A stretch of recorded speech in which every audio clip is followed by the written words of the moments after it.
So the news is frustrating and disappointing. The Civil Air Patrol, CAP, they terminated their glider program.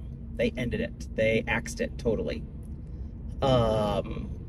Civil Air Patrol is an auxiliary to the U.S. Air Force. They are in charge of, they help train high school students, middle school, high school students. They're trying to be helping people learn leadership skills, do service, learn about the Air Force. And one of the ways they do that is they provide flight training.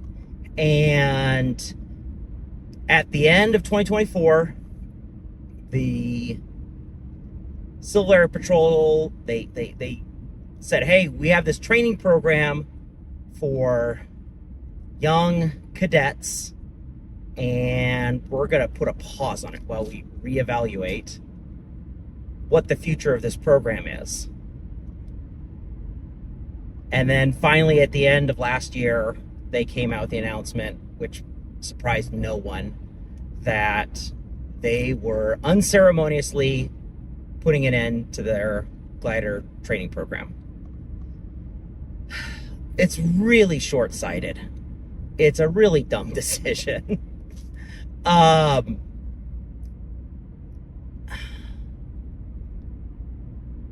CAP has hundreds of airplanes, mostly 172s, 182s. And they use these, and also they have a couple dozen gliders.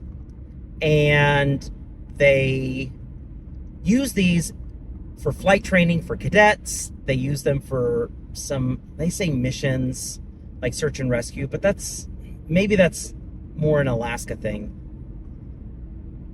But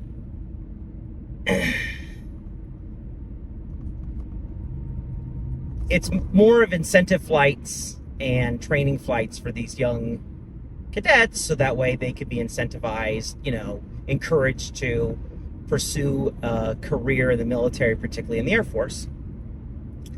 And for a long time, they've had a glider element as part of that. Like more than 60 years, long time. And CAP has a bunch of bad reasons that are lame and probably mostly not true about why they ended it. They said a bunch of things. They said they've got about a dozen Schweitzer 233s. They've got about 24 metal Super Blonics, which I think are hand-me-downs from the Air Force Academy. And they had 3 ASK-21s. And they gave just some really bizarre reasons that I just think are not, that are demonstrably not true. They complained about parts availability for old gliders. It's like, your ASK-21s, those are in production today. You can't complain that you can't get parts for any of the Alexander Schleicher gliders, because they're being built today, and Schleicher likes to say that the ASK-21 is the most produced glider in history, so that's not true. Blonic still exists, and even with the airworthiness directive on all those Blonic, I think it was on the spars, they came up with a fix for that, and you can get that fixed. You can send your glider off and get it remanufactured and get it fixed. Okay, so you can get parts for Blonics, and they can get brought up to safe standard. And the Schweitzers, there's a company called K&L. Literally, in the year 2026, you can go to someone named Schweitzer, one of the descendants of the Schweitzers, and they will make any part you need. They will repair, refurbish, resuscitate, an old Schweitzer glider to like new, I would actually say better than new condition. If you see any of the pictures of the Schweitzer remanufactured gliders that they've taken in and then refurbished and put them out again, they are gorgeous. And they look better than new. And I'm sure they are better than new. I'm sure the welds are better than when they could do them back then. I'm sure the fabric on them is better. The instruments inside are going to be better. The quality control is going to be better on all that stuff. I'm sure those gliders come out better than new. And again, it's somebody named Schweitzer. I mean, it's still in the family. They complained about, the Civil Air Patrol complained about the cost. They said they're going to save $500,000 to $600,000 per year. That's not even the cost of a single 172 anymore. And if you bought a 172, assessed a 172 with that, you wouldn't be able to afford to put any gas in it. So the cost thing doesn't make any sense. On top of that, they say, oh, that cost excludes insurance, tows, and maintenance. Insurance, tows, and maintenance, that's 100% of the cost right there. So what extra costs were they paying $500,000 for every year? So I just don't get it. They're tow planes. Okay, so they're tow planes. Why do they even have tow planes? They the Air Force, the CAP, Civil Air Patrol, says they have tow planes that are 172s and 182s. And CAP doesn't need tow planes. First of all, you can't say, oh no, our tow pilots aren't experienced. We don't know what's going on. They complain. Another one of his complaints is there's been an increase in training flights in recent years. And an increase in training flights is a problem for Civil Air Patrol? That's their entire mission. Their entire mission is to do training flights. That's it. If the amount of training flights going up is a problem, then CAP has its head screwed on backwards. Another one of the complaints was, so I've seen CAP gliders. All those CAP gliders, they're always located at glider operations. There's one up in at Estrella Sailport, Arizona Soaring. I've always seen it in the trailer, never seen it out. But these gliders are located at glider clubs and commercial operations. And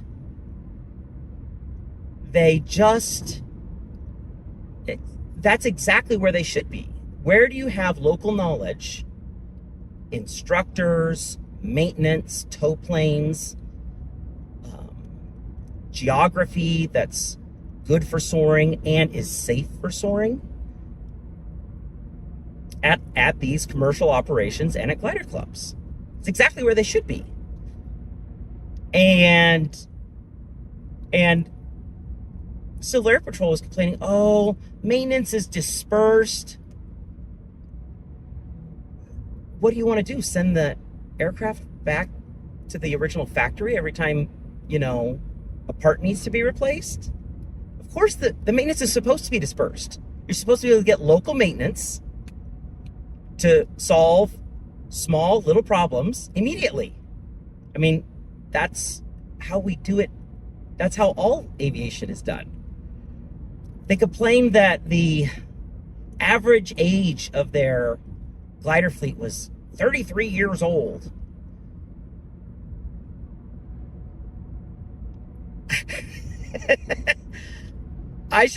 Civil Air Patrol should really look into the age of the Air Force fleet. Every single B-52 is 60 years old or older, and they're not going to be replaced anytime soon. The Air Force, the big brother, the parent, the adult in the room, knows how to maintain aircraft for decades. this is a problem that has been solved a long time ago with aircraft that have a lot more demanding requirements than some two-seat training gliders. Speaking of the Air Force, the Air Force understands glider training and the importance that it has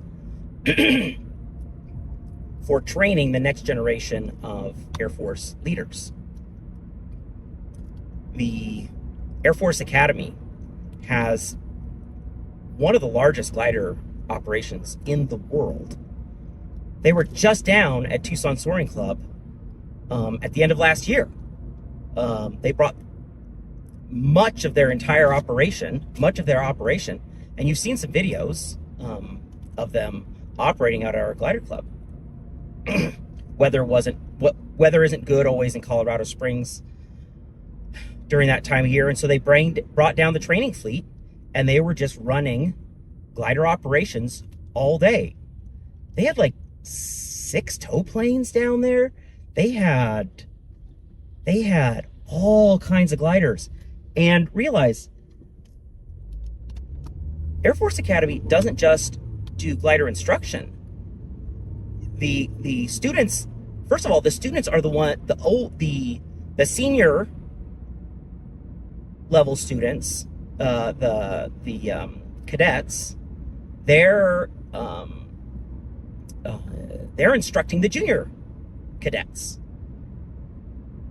And then those junior cadets can decide within gliders, they could go stay in the training group and become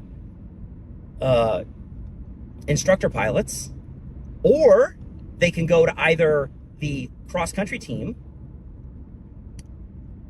which they have some nice gliders, or they can go to the aerobatics team. And so not only does the Air Force Academy train with gliders, they do some really fun stuff with gliders. Their aerobatics team literally performs at air shows. All these Air Force cadets, the cross-country team, they compete in regional competitions. They fly very well. And so it's so goofy to see what Civil Air Patrol has done. It's so disappointing and frustrating. We were looking, within our club, one of our former Air Force pilots was looking at bringing, a glider from Civil Air Patrol to our club so we could support our juniors and cap cadets. And it became very obvious that Civil Air Patrol, is just not interested in supporting that anymore. The Civil Air Patrol, they complained about the age of instructors. The average age of instructors and the glider pilots is 62 years old. When I came out to Tucson Soaring Club back in 2006, I was by far the youngest person there, by far. They referred to me as the Beeve, leave it to Beaver, the Beeve, because I was so young compared to everyone else there. And since then, our club has made a concerted effort to really create a juniors program, outreach to people in high school, in college. We have a number of college students in the club right now. We have had parents bringing their kids out and their kids learning alongside them. We have had other high schoolers just coming out by themselves, middle and then late middle, early into high school.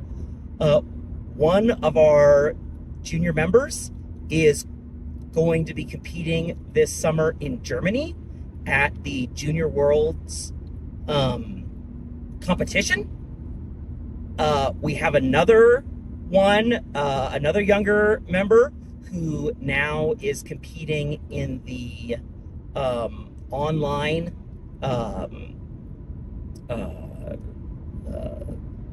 international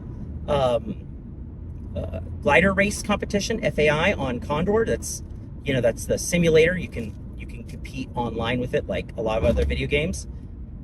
And he's one of the best in the country and is representing the United States in one of 3 people, I think, 3 or 4 people that are representing the United States in that competition. So to complain and say, oh, well, people are, glider pilots, it's aging population. It's like, yeah, if you put in some effort, you could change that. Like a little bit of effort. Like, you don't have to try that hard, and you could change that substantially. I was looking at, I did a search for old issues of Soaring Magazine, the Soaring Society of America's monthly magazine. And for the last 10 years, Civil Air Patrol appears in almost every single issue, either a story about Civil Air Patrol, or a story about people soloing or getting licenses through Civil Air Patrol.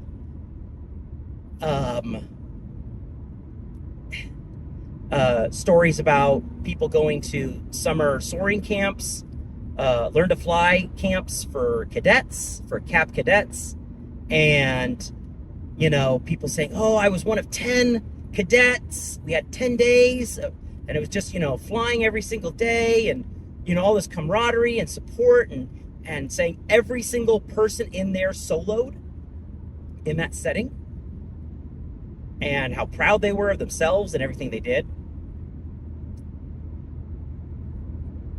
Part of the reason I want to talk about this so much is 2 conversations I've had over the last 2 months. One was with a person who learned to fly through cap gliders.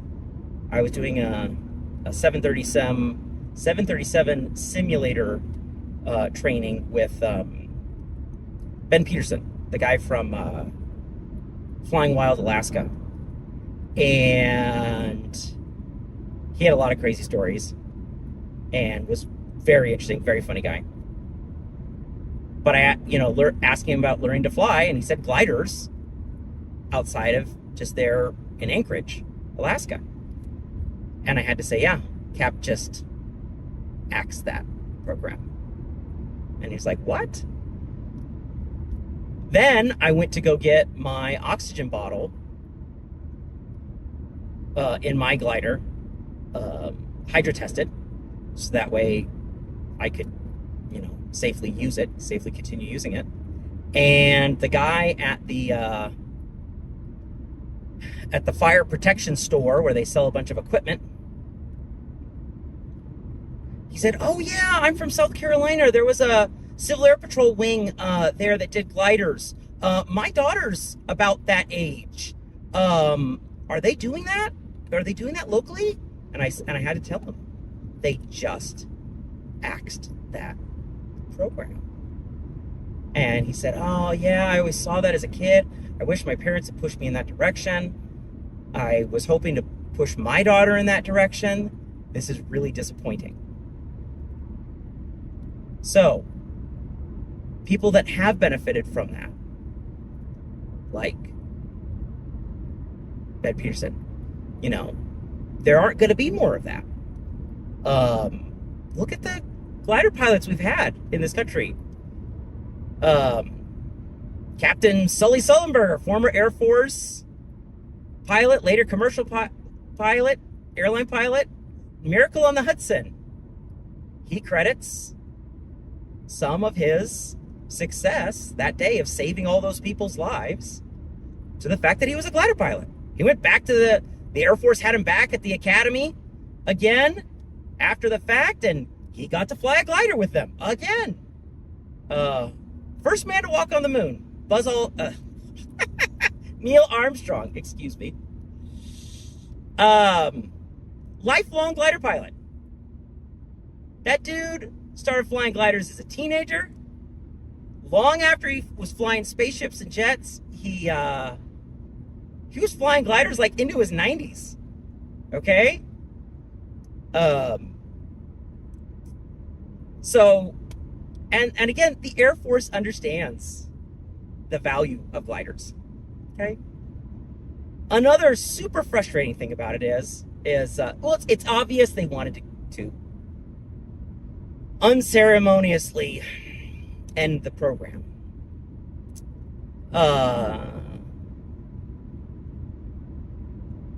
They approached the Soaring Society of America, but it was obvious that it was totally disingenuous. They were checking the boxes. Civil Air Patrol was checking the boxes, so that way when they had to defend their decision, they could say, "Oh, we talked to Soaring Society of America." But did they actually ask for input and actually take some of the suggestions? They didn't even want to hear those. They talked to, as far as I can tell, they talked to Soaring Society of America one time, and Soaring Society of America was ready to give them all kinds of suggestions of what works and how to maintain their fleets and how to grow them and attract people to it. Civil Air Patrol didn't come back to ask those questions. They just said, "Oh yeah, we talked to Soaring Society of America. Check the box." Okay.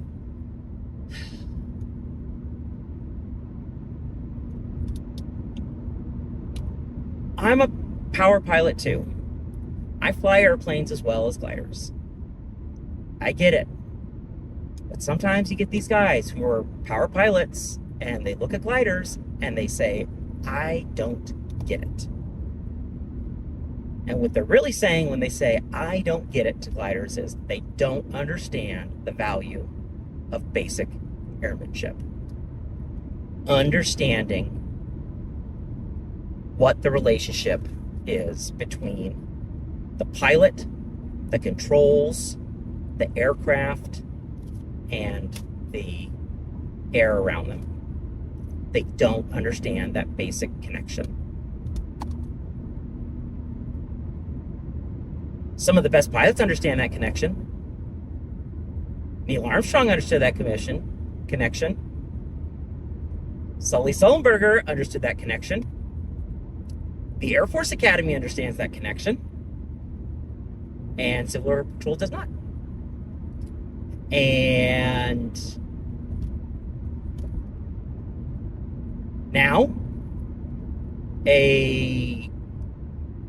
Civil Air Patrol has underfunded that program to the point where they can now say, "Oh, it's too small, it's too expensive to invest in it because we underfunded it for years and years and years, and now it'd be too much work, too hard to make it what it should be," which is a central part of the training of future leaders in the Air Force and in America. And that is fundamentally a huge part of Civil Air Patrol's mission.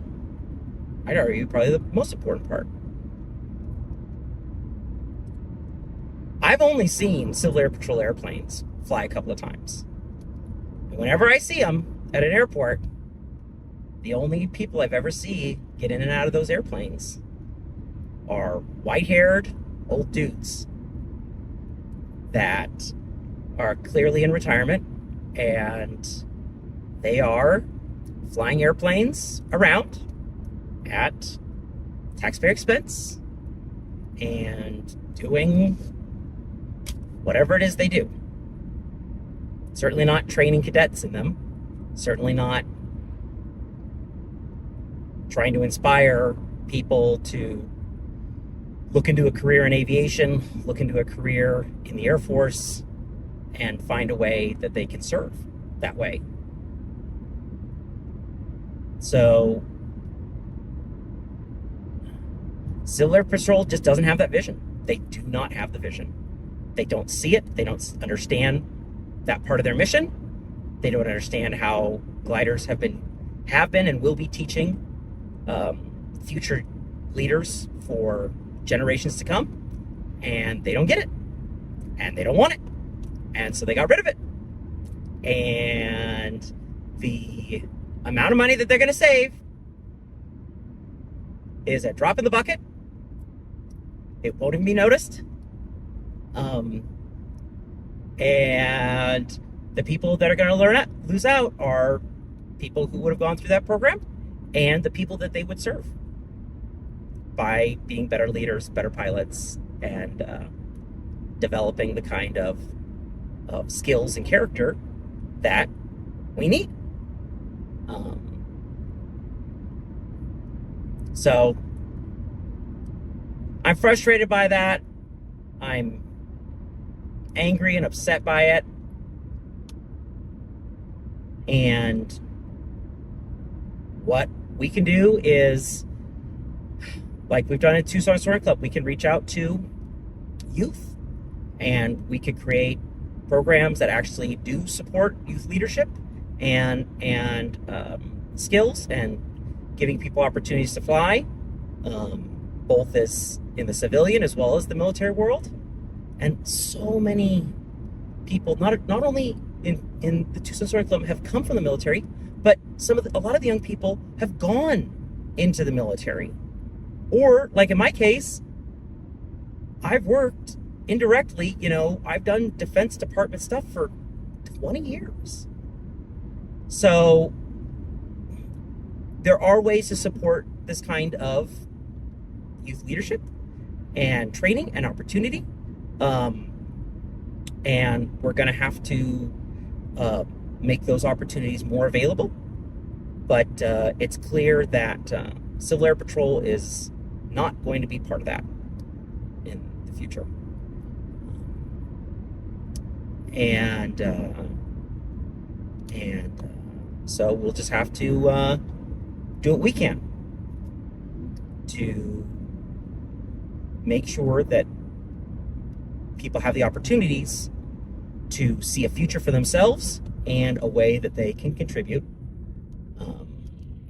not just through flying, but by becoming the kind of people and leaders that we want in our nation.